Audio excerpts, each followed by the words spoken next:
I've got this deep, deep, dark secret.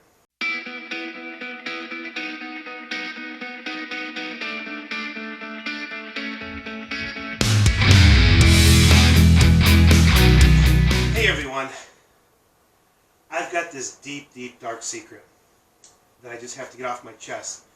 And I'm going to start with just that, just letting it all out to you. I own battery-powered equipment, and I love it. I really do. I know this might upset some of you. I understand.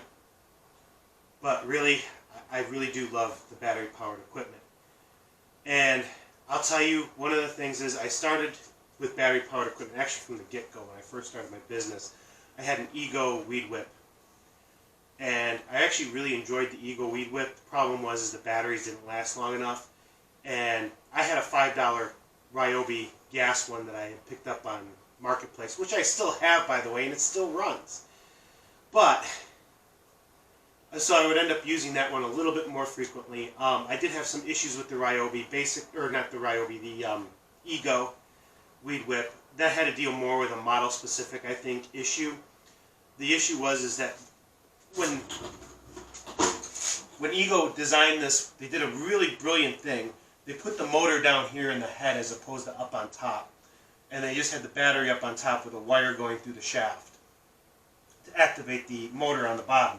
Really great idea, really to get a lot more torque.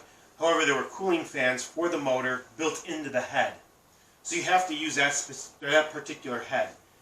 The head's like $80–90. So when that head went bad, I didn't bother replacing it. That was what the issue was. Ryobi has made some changes with some of their newer weed whips. People who have them really like them. One of the things I know that they've done is they've actually have, like, you don't have to use a bump head at all. It's supposed to just, come out and stop at a certain point on its own, which is kind of cool. I don't know how that works. But I just kind of want to talk to you because one of the big things that comes up with me when people, it used to be that I would tell people I use battery-powered equipment in my lawn care business, and they would just give me this weird look. I'm like, what are you, like, crazy stupid? Why would you do that? I mean, that can't work for anything. Now, people are actually, when they hear that I use battery-powered stuff in my lawn care business, they want to know, how do I incorporate that into my business? And I'll be honest with you, I'm still incorporating it into my business. I don't have a full, battery-powered mow blow, whip game, that kind of thing. But I am incorporating it, and I'm going to tell you my strategy and how I'm doing it right now. And my advice to you is if you have a full gas setup, don't go replace the entire setup. Don't do that. Maybe you do have something like a weed whip or a blower that needs to be replaced, or even a trim mower that's ready for replacement. Then maybe that's a good place to start. I started with weed whips. Like I said, I had the Ego, and then I came into these right here. Basically, I started using these because I got them for free, and it was part of a pallet sale from someone, and they asked me if I wanted them. I said sure, and they were willing to give them to me for nothing. I got a couple of batteries. I got about 3 of these weed whips, and I have got out of the bunch of 4 batteries, 2 decent ones off the pallet. And that's pretty much all I really needed. One of them's a 4 amp, the other one's a 2.6 amp or something like that. It's with the smallest of the 40 volt batteries for Ryobi. But those 2 batteries pretty much last me all I really need to use it for. If you're doing a lot more mowing than me, you're probably going to need more batteries or bigger batteries. Ryobi has a 6 amp battery, and it just came out with a 12 amp batteries. So what you want to do is the volts tell you how much power it's going to have, pretty much. It's like horsepower. The batteries, or the amps, are going to be your tank capacity, how many gallons of gas it would hold, per se. How long is that battery going to last? That's what the amps are going to tell you. So the more amps, obviously the larger the battery, and a lot of times they get physically larger too, which can also be a problem. So people ask, how many extra batteries do you need? I got one extra battery for the Weed Whip. I have one extra battery actually for the Ego, for my trim mower. I'll talk about this in a second, why I love this. But first I want to start off the Ryobi. This is actually a pretty decent, solid machine. I was really surprised. I've had it falling off my trailer with nothing happening to it. The gas one I had on with it didn't fare as well. So these things are actually pretty solid. As far as dealing with Ryobi, it's Ryobi. It's not necessarily a pro brand. If you're planning on sending these out to your entire crew, you're probably not going to get them back in one shape after the first time around, just because they don't care about your equipment typically. But this is an expanded attachable, so you can take off the head and then you can add up different rototillers and hedge trimmers and things like that. I kind of find those to be kind of underpowered. I still use the gas ones for those, a lot of that stuff. But what is nice is you don't want to leave these out in the rain. I have an open trailer, so if it looks like rain, I just take it off, take it apart, stick it in the back of my truck. So it's mainly this section here you're worried about, because you don't want that to get wet. Another fun little feature I've learned about the batteries is the batteries will get hot, so you don't want to leave them on an open trailer, or even in a closed trailer when it's like 90 plus degrees outside. Instead, you're better off taking the batteries out, putting them in the cab with you, sticking them in the shade, or running the AC, but sticking them in the shade and roll the windows down while you're working, mowing, whatever, just to kind of help keep those batteries cool, because those batteries will get hot and then the whole system stops until everything cools off. And what'll happen is it'll start cool off enough and go again, and you use it for about 10 seconds and it'll stop again until you really have to give those batteries a lot of time to cool off. So if that does happen, you should have more than one battery. So you go and grab the other battery, pop that sucker on, let the other one cool off, and then get back to work. That's about the only drawback that I've found with these machines. I have done zero maintenance on them. These heads have held up really well, and they're actually fairly easy to wind. I do have a little bit of padding here for my rack on the Weed Whip. Now the Ego, I got this thing third hand, so actually I did not pay for this. My father-in-law paid for this originally. It went to my brother-in-law. He didn't like it. I wanted to try a battery-powered mower last year, so he's like, you can have that one. So I grabbed this one. So the batteries that I use on this, I have the original larger amp battery that came with this mower. It's a 56 volt. And then I have another 56 volt. It's a smaller amp that came with the Weed Whip that I had, that I started my business with, that I don't use anymore. And that's kind of like my backup battery. Between those two, it's enough to get me through all the trim mowing kind of things I need to do. This is what I love about it. There's no solvents. There's no fuel. There's no oils. You might have some grease on some stuff, but that's about it. And everything is just, ready to go. I've only had one issue with the Ego mower, and what happened was one of these back wheels got jammed in, and it just wouldn't go. So I took everything apart, took the voltage meter out, tested the motor, ran the motor, made it spark a little bit. Couldn't figure it out, and then as I was ready to give up on the mower, I took everything apart and realized that one of the wheels were jammed. All I had to do was literally just yank the wheel out, and everything ran fine. So if you're dealing with that issue where nothing, check your wheels first instead of tearing apart the whole mower.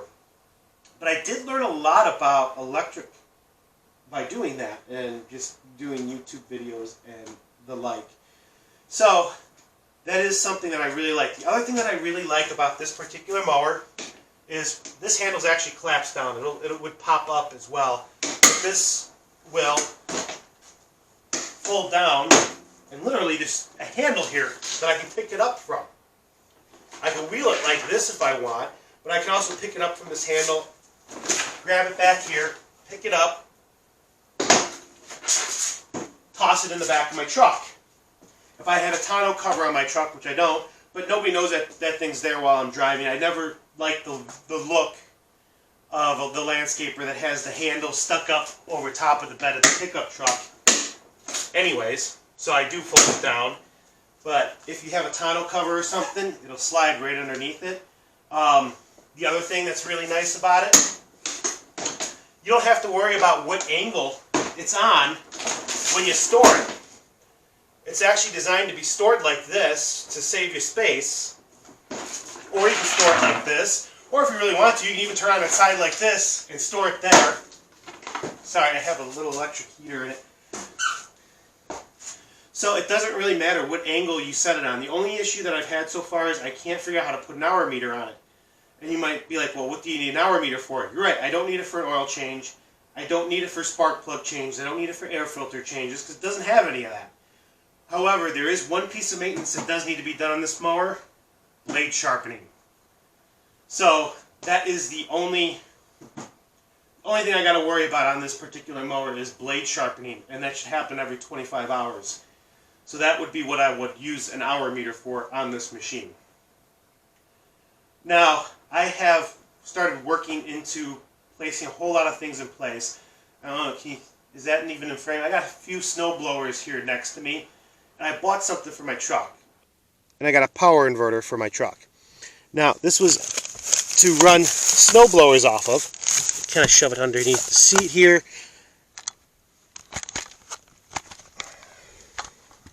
I have a little switch underneath the hood too that I can turn it on and off, like the main power, so it just doesn't randomly go on.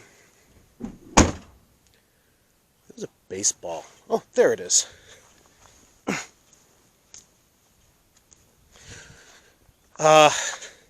Just so it doesn't. I just wanted to so it doesn't randomly go on because something bumped it or whatever. So there's another. It's actually a breaker that I use as a switch. And that turns it on and off. I do plan to put an auxiliary battery system in the truck so that I could charge batteries. We'll just close the garage door.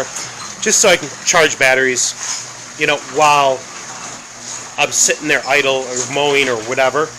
But right now that's a big project. I don't have all the pieces together. I do have some of them, but I don't have all the pieces together yet. So that project isn't going on just yet, but I do have a power inverter, at least while I'm driving and the vehicle's charging. I have the ability to go ahead and charge batteries. But yeah, that would be my first rule of thumb is start small. Grab yourself a weed whip, maybe a blower, test it out, you know, and use it. Get a piece of equipment you're going to use every day for mowing to really test it out. And maybe bring your gas string trimmer with you, your gas blower with you, you know, just in case. You never know. If you run on a battery power or whatever, you're able to get the job done. Don't go out and invest in everything right out of the gate because you need to get a feel for how to use this equipment. And it takes a while. And every single piece of equipment is going to be just slightly different. For instance, one of the things I had to get used to with the weed whacker is not having a weed whacker run while I'm walking with it. You know, I'm used to having that engine running, and I'll throttle it up and stuff like that while I'm trying to walk from one location to the other. But I have to let it go to try to conserve that battery power. So there's certain things. They are different equipment. They do take some getting used to.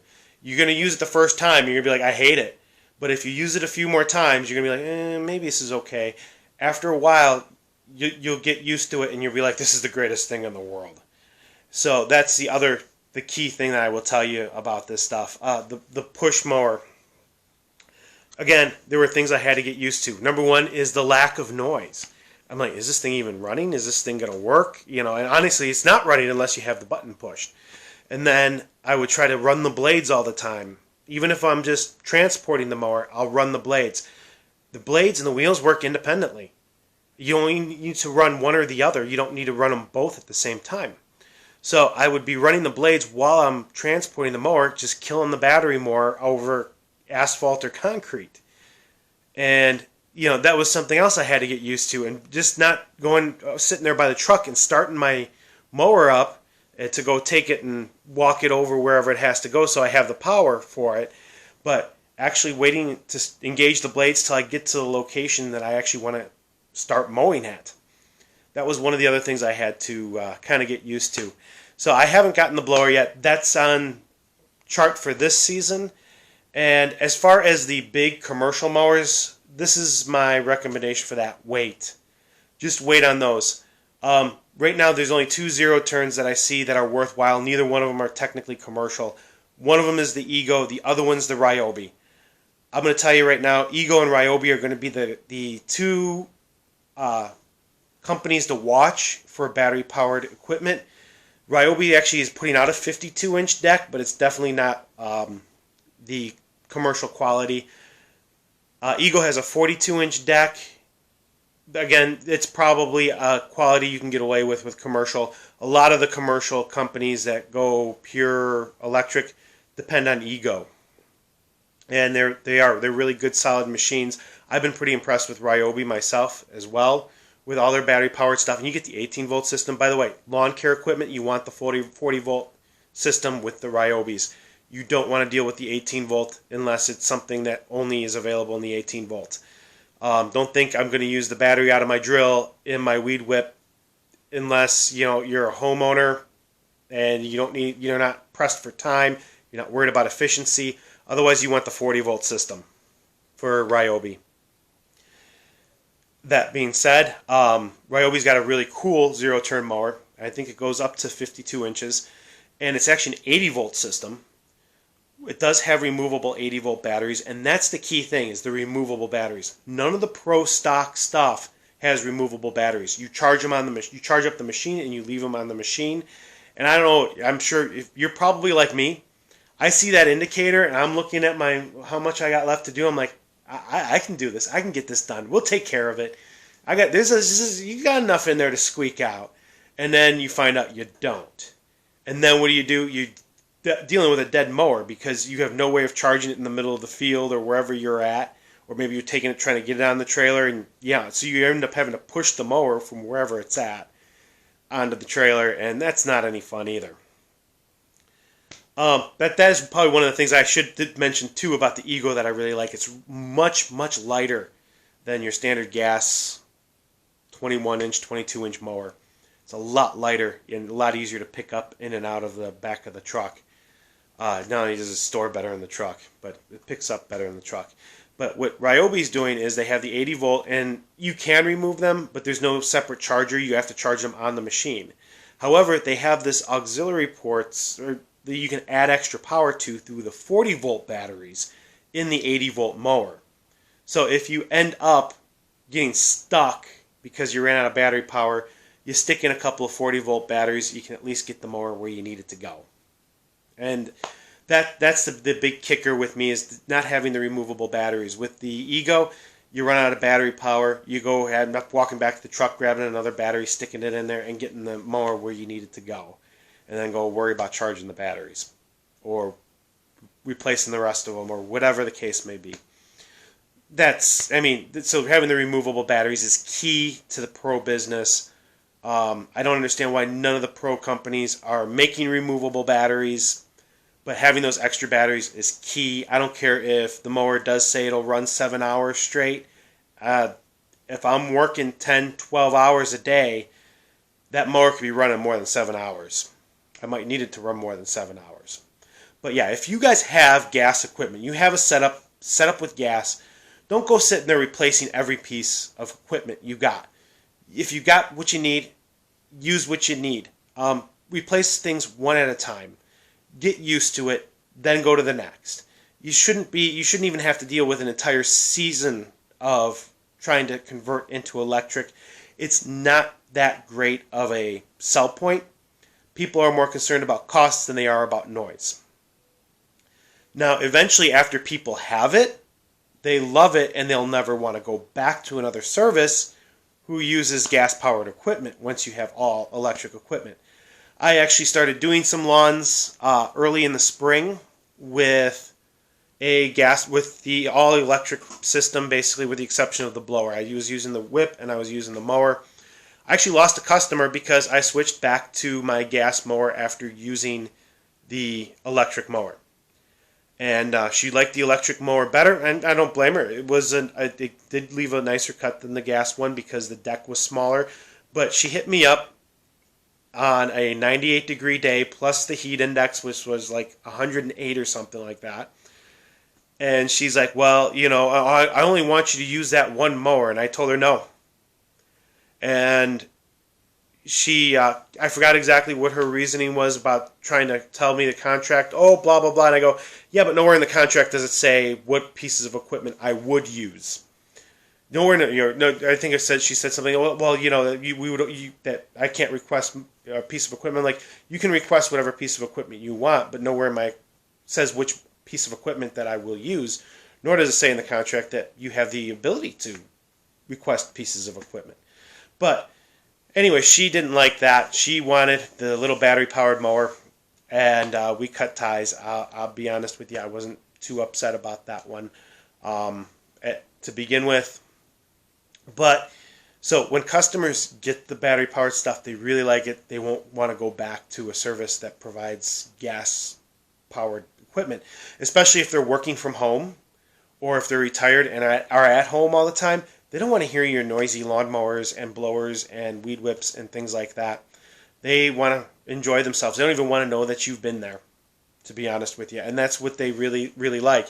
You don't want to be on a Zoom meeting and hear brrr outside your window, because everybody else on the Zoom meeting's hearing that as well.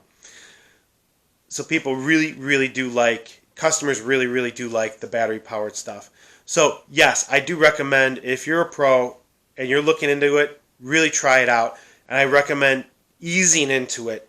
Don't just go crazy. And maybe if you're a new guy, just starting off, and I'm going to buy all new equipment, and it's all going to be battery, that's different.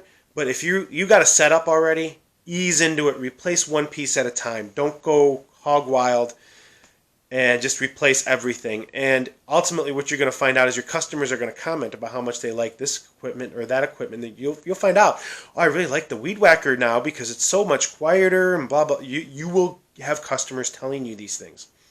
So it's not just me, and it's everybody. The battery-powered equipment is just better liked.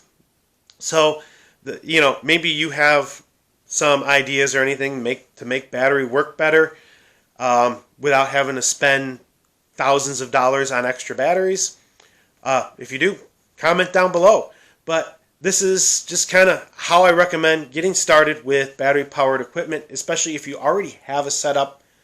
Just take it one piece at a time. Start with the smaller pieces, the weed whips, the blowers, and then get into the bigger pieces like the mowers. And dealing with commercial mowers, they do not make a decent battery-powered commercial mower. And the reason why is none of them have removable batteries. So if you're going to deal with a mower, the best I could recommend to you would be the 42-inch Ego. And if that's too small, then deal with a gas mower. That's all I could tell you. Because the pro equipment companies, they have to catch up even with the consumer markets on this one. So yeah, that's what I have to tell you. It's usually pretty easy to find the removable batteries though with the trim mowers, and trim mowers you can usually cheap out on those because they're not getting a whole lot of use. So, but anyways, start off small, work your way up, and stay away from the big commercial mowers because they don't have removable batteries, and you're going to push that machine. I know you will. I know you will. Don't tell me you won't. Yes, you will. You've done it before. Even with the gas, you knew you were running low and you kept going and you were filling it up in the middle of a field. Yeah, I know. You were, just like I have been. And that's the thing, is knowing the habits of people, you need to have those removable batteries, or at least an ability to have a battery that can be popped in as an auxiliary. Like for instance, Ryobi has with the 40 volts with the 80 volt system. Just so that if you get stuck and you're dead, you got a way to get back on the trailer. Because even a battery-powered mower isn't necessarily, zero turn is not necessarily the lightest thing in the world. Might be lighter, but not the lightest thing in the world. So that's my 2 cents on how to kind of get started and some of the ideas that I have willing about how to make electric work. Just make sure the batteries don't get overheated. Keep them in the cab under the air conditioning. Also, you have to worry about cold with batteries. So if you're dealing with snow blowers and things like that, you're still going to want to keep the batteries in the cab. They just snap in and out. It's not hard. You'll still be able to get that thing going faster than you would a combustible engine. And you might find out you improve on your efficiency in your business. And there's nothing wrong with that either. All right, until next time, see you later.